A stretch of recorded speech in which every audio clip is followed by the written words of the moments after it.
Saat tubuh terluka dan berdarah, namun darah sulit berhenti, kamu perlu waspada. Bisa jadi kamu mengidap hemofilia. Lalu, apa sih hemofilia itu? Sederhananya, hemofilia itu adalah gangguan proses pembekuan darah, sehingga saat terluka, darah akan sulit membeku dikarenakan kurangnya faktor pembekuan darah. Terdapat dua arti nama dalam hemofilia, yaitu hemo berarti darah dan filia artinya cinta. Pertama-tama, kita perlu tahu bahwa di dalam tubuh manusia terdapat faktor koagulasi, yang artinya faktor pembekuan darah. Faktor koagulasi adalah protein. Ada 13 faktor koagulasi dalam darah manusia. Namun, berbeda dengan hemofilia, di mana terdapat kekurangan faktor koagulasi 8 atau 9, sehingga darah hemofilia akan sukar membeku.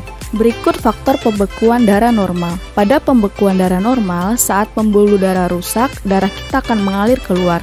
Kemudian, trombosit akan membentuk sumbatan yang berguna untuk menghentikan darah yang keluar.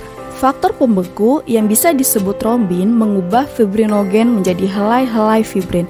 Fibrin bekerja dengan cara menempel pada trombosit untuk membuat jaring yang memerangkap lebih banyak trombosit dan sel, yang akhirnya terjadinya gumpalan atau bekuan. Berbeda dengan hemofilia, pada saat pembuluh darah rusak, trombosit akan menghentikan sumbatan yang berguna untuk menghentikan darah. Karena kurangnya faktor pembeku trombin menyebabkan sumbatan trombosit lemah terbentuk, sehingga fibrin tidak lengkap dan menyebabkan darah akan terus keluar. Hemofilia memiliki dua jenis, yaitu hemofilia A dan hemofilia B. Hemofilia A kekurangan faktor pembekuan 8 dan hemofilia B kekurangan faktor pembekuan 9.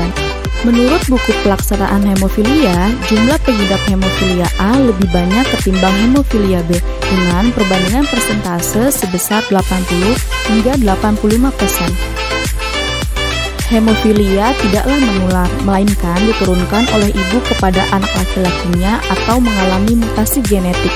Bukan hanya laki-laki, hemofilia juga bisa menyerang perempuan jika ibu dan ayah pengidap hemofilia. Terdapat 3 tingkatan pada hemofilia, yaitu 1. Hemofilia berat, memiliki faktor pembeku darah yang sedikit sebesar 1% atau kurang dari itu, sehingga semakin sedikit pembeku darah, maka semakin sulit darah untuk membeku. Kedua, hemofilia sedang, memiliki faktor pembeku sebesar 1 hingga 5%. Biasanya pendarahan terjadi 1-2 kali seminggu. Ketiga, hemofilia ringan, yaitu memiliki faktor pembekuan darah sebesar 6 hingga 24% dan jarang mengalami pendarahan.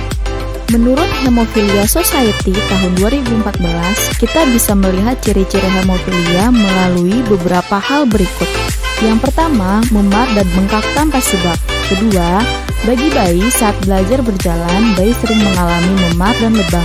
Ketiga, memiliki riwayat keluarga hemofilia. Dan untuk pemeriksaan lebih lanjut, keluarga perlu membawa anak ke rumah sakit untuk mengetahui tipe hemofilia dan tingkatannya. Saat hemofilia mengalami pendarahan, jangan panik. Ini yang perlu dilakukan. Istirahatkan tubuh yang terluka, kemudian kompres tubuh yang terluka menggunakan es untuk mengurangi rasa nyeri dan tekan untuk mengurangi pendarahan. Terakhir, tempatkan tubuh yang terluka lebih tinggi dari badan. Setelah itu, pengidap hemofilia harus mendapatkan obat faktor pembekuan darah setidaknya 2 jam setelah pendarahan. Jika tidak ditangani dengan cepat, pengidap hemofilia mengalami cacat tubuh bahkan bisa meninggal dunia. Hemofilia memiliki sejarah yang cukup unik.